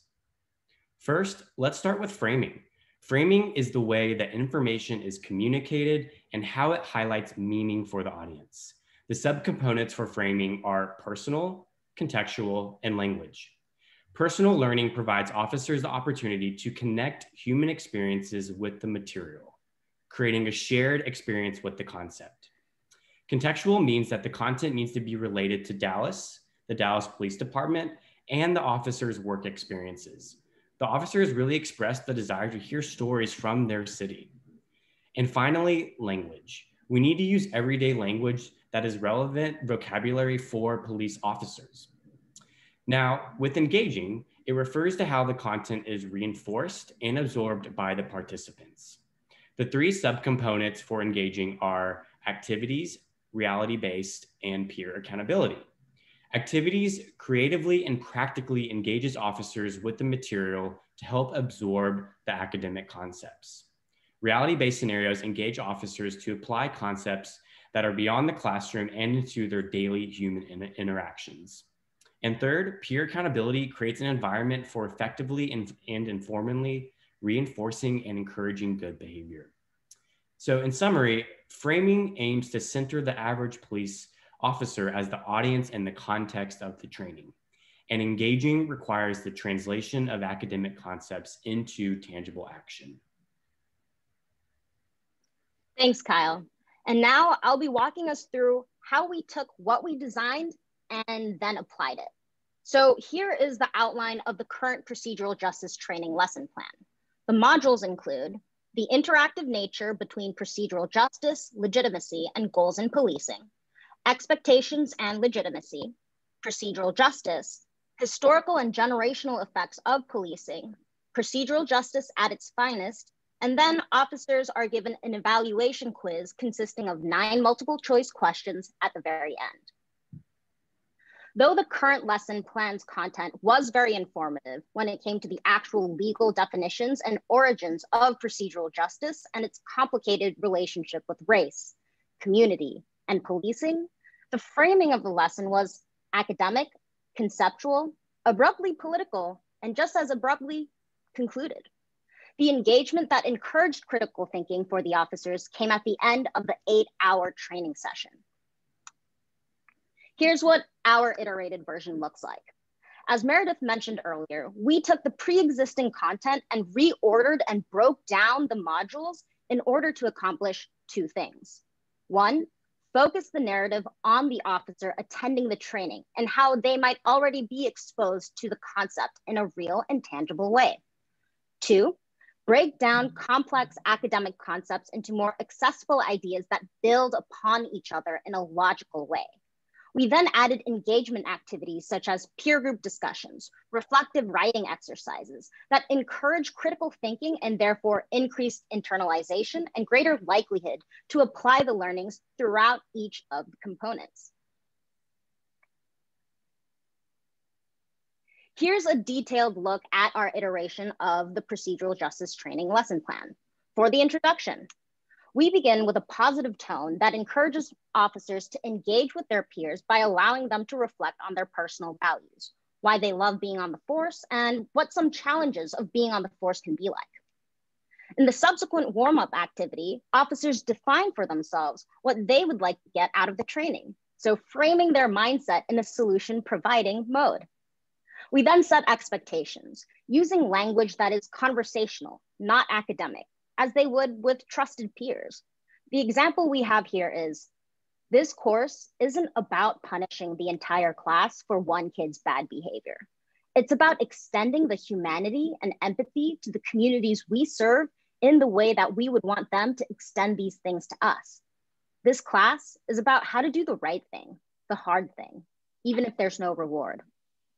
We then open up the discussion to the class, providing more personally relevant questions and context on how they build trust in everyday scenarios with friends, family, coworkers, and how they can lose that trust and the challenges of rebuilding it.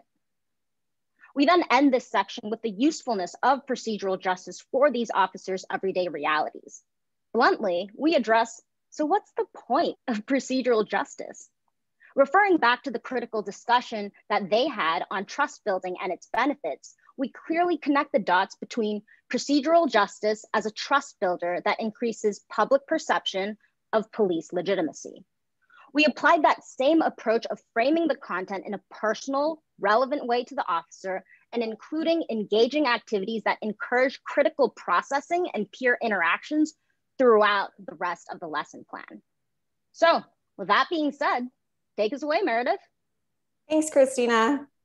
In order to see if our prototype was effective, we met with instructors from our design sprint session to walk through our revised procedural justice lesson plan. Because we revised the lesson plan based on our delivery approach, testing would inform if we were on the right track. We discussed each component, instructor details, and engagement activities in depth.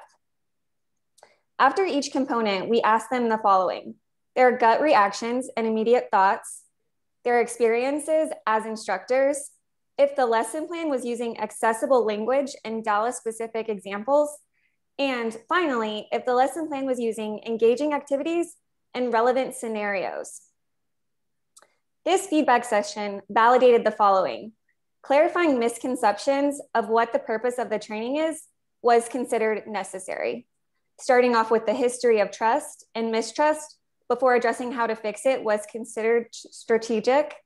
Offering different reality-based scenarios based on role levels and differing contexts, but all relevant to Dallas Police, was considered helpful and applicable. Starting and ending with a positive note was appreciated and helped officers receive the content better. And finally, the instructors were open to further testing our lesson plan by teaching it to other officers. Having tested our prototype, we believe that our delivery approach is valid and improves the delivery of the procedural justice training. With the validation from Dallas Police Academy instructors that our delivery approach improves the delivery of content, we believe that our approach can be applied to other trainings that have initially been met with resistance as too academic and not reality-based. On the right are some examples of future applications. And now, Christina. Thank you, Meredith. So this brings us back to our original research question of how might we improve procedural justice for the Dallas Police Department? More specifically, how has our work directly contributed to helping improve procedural justice for DPD? Through our research, prototyping process, and subsequent validation, we believe that improving the experience of procedural justice training through its delivery approach will ultimately improve procedural justice for the Dallas Police Department by changing the perception of procedural justice as relevant, useful, and applicable for Dallas police officers. As we conclude, we want to express deep gratitude for the time and wisdom that so many of the Dallas Police Department members have shared with us, with a special thank you to Sergeant Lackey, Sergeant Carter, Senior Corporal Kirkland, and Officer Montgomery. We would not have been able to do this without you. Thank you so much for your time, and we've been Team Just Design. Thank you.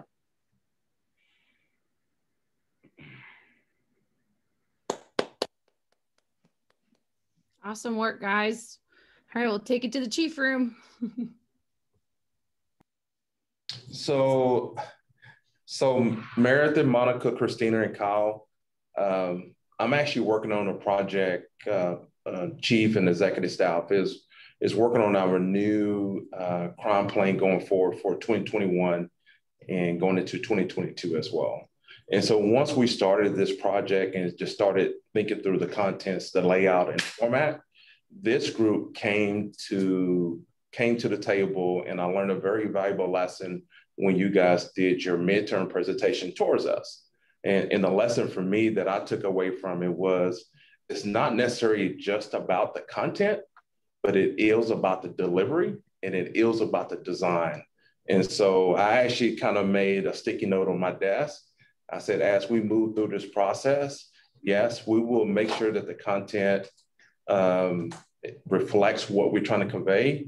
But more important, I'm going to really concentrate on the delivery and the design of the messaging that we're trying to convey and I want it to be somewhat where either a high school student to somebody with a PhD can totally understand it. And so I just really want to illustrate that your message today is just not about procedural justice. For me, it was just a messaging about how to move forward in my day-to-day activities. And so I just really want to thank you for honing in on that space, that it is a delivery, it is the framework. If we make that work and if we make that a very A+ space, then a lot of times the messaging and content and ultimately what we're trying to achieve will be conveyed to the audience. So thank you very much. Meredith, Monica, Christina, and Kyle. Thank you, sir. No, I want to echo what Chief Anderson not only said in how we approach our pieces, but if you heard when I spoke to the first team, I talked about how when we deal with universities, we're looking at things that are practical, things that we can implement. And you really touched, your whole presentation really touched on that, on the delivery, the design. But that is important for us as officers because daily we are dealing with people's lives in moments of crisis. And then for us as command, we're also dealing with our own officers and our non-sworn employees who at times are also dealing with crises in their own lives. And we have to be able to achieve the same type of synergy, if you will, or delivery of service. So I think it was a great presentation, very useful, very applicable. Well done to all of you. I wanted to also to echo the things brought forth.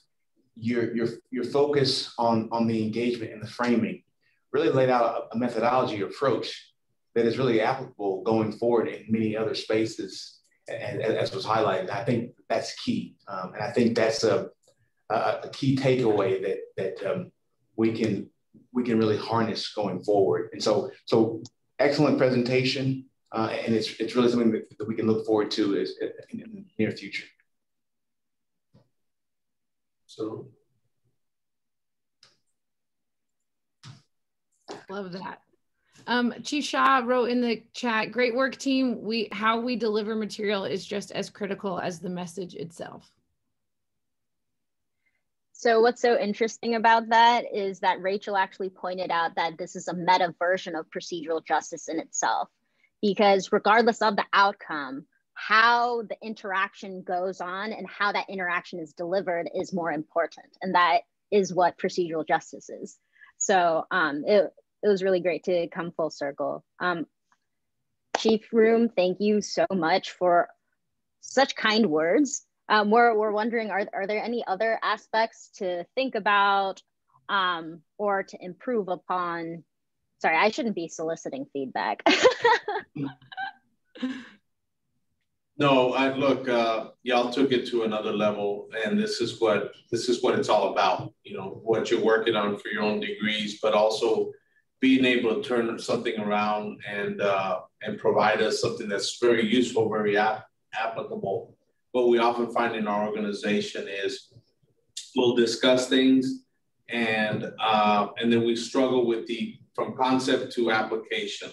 And you all providing this framework is exactly what we need to be able to keep moving our organization forward to really make an impact throughout whoever we serve and whenever we serve. I love that. This is fantastic. So I think just to circle in and kind of wrap up this team, one thing I'll just chime in on, and Christina and Rachel, please chime in on anything you guys might have too, is I just love that so often we can just say, it's the delivery or it's the way you say it, but you guys went in and said, okay, but what do we mean by that? Like, what do we mean by delivery? And let us actually break it down step by step. And here's like examples of what that looks like. I think it's similar when we say things like, well, we just need to have empathy. Well, but what does that mean? And how are we actually practicing it? And how are we giving tangible examples to show it, not just to talk about it? So I just really appreciate you guys going in that way too. And Jessica, I fully agree with you on that, because one of the things that I really enjoyed is that they analyzed the lesson plan and they came up with a 2.0 version. And so, and what that allows, that allows an opportunity to model the way.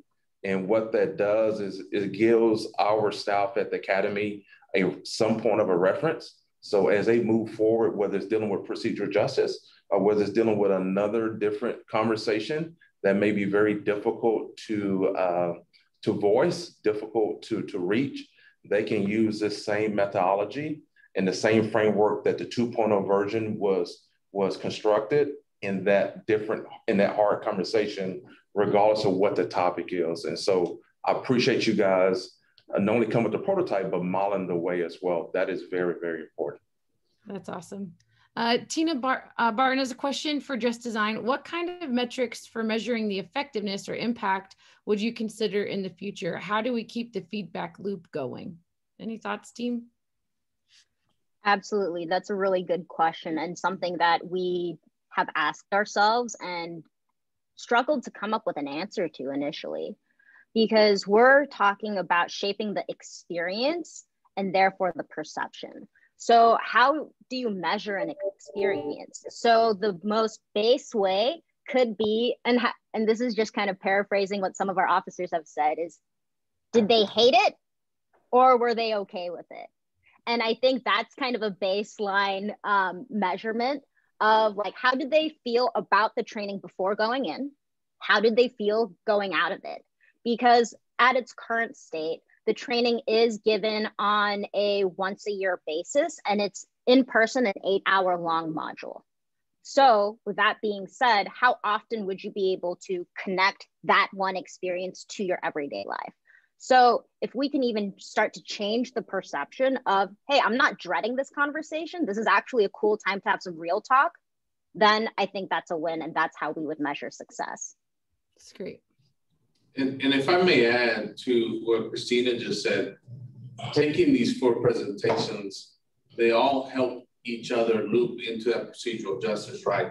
The take a beat, the part of our delivery of our messaging, because also it's internal communications and such. So that is a great question. It also helps us conceptualize in a much bigger, broad picture of how all of this is really interactive and that it continues to feed upon itself. If we can do that, we can really make a big impact on our culture.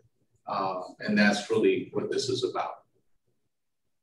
Yeah, I think, Christina, that's one of the things that came up a lot in our conversations as an entire class was how do we integrate this? What Chief's talking about of how do we move it from that conceptual level to something that police officers are thinking about regularly, that procedural justice isn't just this term, but it's tactical. And that tactical approach is being taken every day by every officer. So I think that's another space where we're looking at the metric of how integrated are these ideas becoming and how officers are approaching their work.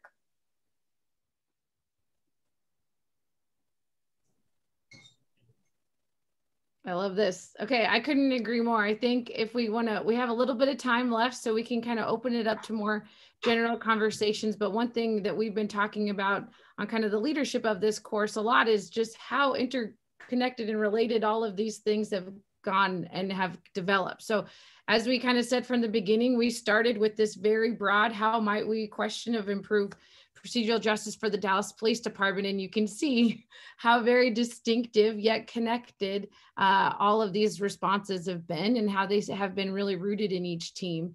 And seeing how the big thing for me too is seeing how procedural justice is so layered. Obviously, there's 4 pillars, there's all these different components to it, but that means the solutions to solve it and improve it are also needing to be layered and all across the whole board. So really excited to see all this come together.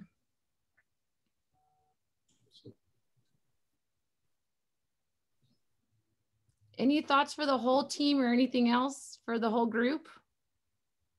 Jessica, I just want to take the opportunity to thank the Dallas Police Department. I've been working in criminal justice reform in Dallas since 2015.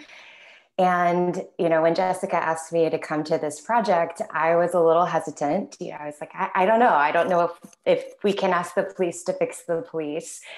And then she came and she asked me to work on the project. And I just want you guys to know that I have had such an amazing experience. You guys have given us a level of transparency and access and openness that has just made me so excited about what you guys are doing as leaders in Dallas. And so I want to thank you for just for the way that you've allowed us to come in and work so closely with your team. It has been something that is an experience I haven't had as a community activist and community organizer quite in the same way. So just, so much respect for you guys and for the level of engagement that we had on this project. And I was very excited that I got to be a part. Thank you. Mm-hmm. Thank you. Kevin, I think you had your hand up for a second. We saw. And if you did, and you're being called out, Kevin, so. You might have had to jump off. Okay. I think you're on mute. Yeah, you're on because mute. I see you. As always, I learn so much from MADI presentations, not only about the topic at hand, but principles and thoughts about problem solving and addressing problems that I sit here thinking, this applies to my professional life. This applies to my personal life. How can I use all this? And so I just want to thank everybody in MADI. Dallas Police Department, bless your hearts for embracing this. And I hope some real impact can be made. I don't know of much else at SMU that has such a powerful and direct impact on the community in a positive way as this MADI program. And I'm so proud of it. And just want to say thank you all. Thank you, DPD. Thank you, SMU PD, for your involvement. And excellent work, everyone. And thank you very much. Thank you so much, Kevin. Really, really appreciate that. Okay. Anything else, you guys? Or James, you know, I have a lot of things that can always. Go ahead, Emily. James has a question. Oh yeah, James Helms. Did any of these teams look at the other side of this equation? For instance, observation, interaction with the community. Anyone want to chime in on that?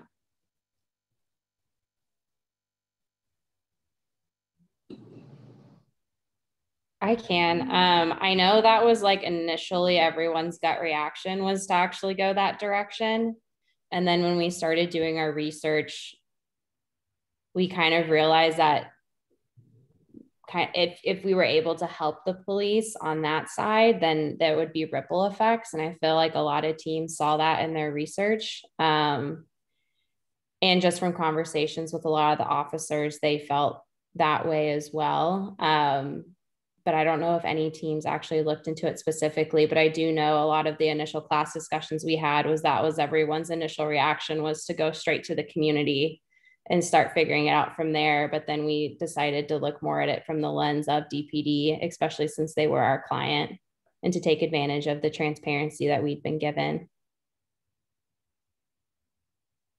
I think to add on to what Casey has to say, our group similarly started in that community realm and then kind of looked at it in the sense that how does DPD interact with their community, whether it be formally through the complaint process or through, like we highlighted in our presentation, through social media or other channels. And so I think that it was integral to getting us to a place where we truly understood the interactions that were had and how best we could help to make that relationship between the police and the community as symbiotic as possible.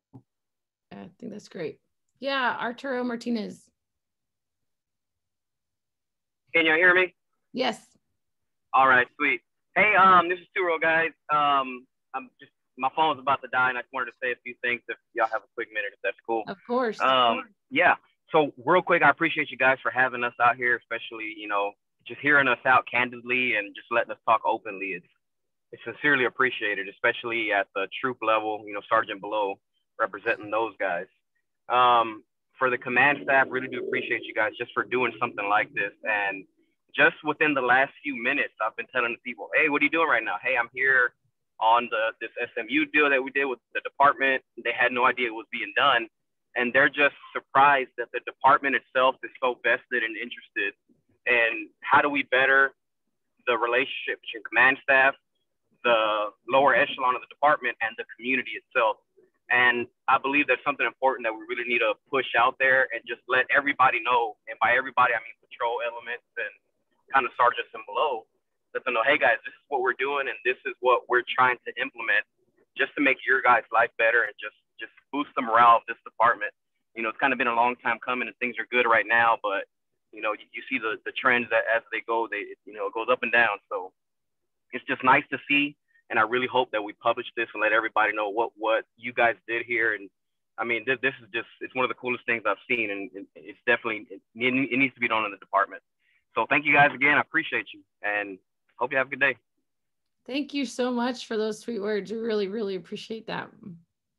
Officer Martinez, on behalf of the executive staff, I promise you that this will be published. We will configure this in a space where we can get it out to all the troops beyond just the executive staff, but all the way down to the troops that's in the field. And we're definitely looking forward to taking some of these ideals and put them in a tactical application and move forward with them. Yeah, and just because, you know, your team experienced what we experienced, it's when that question was brought up about the community, did you talk, you know, did you do this with the community? The question often is, well, what part of the community?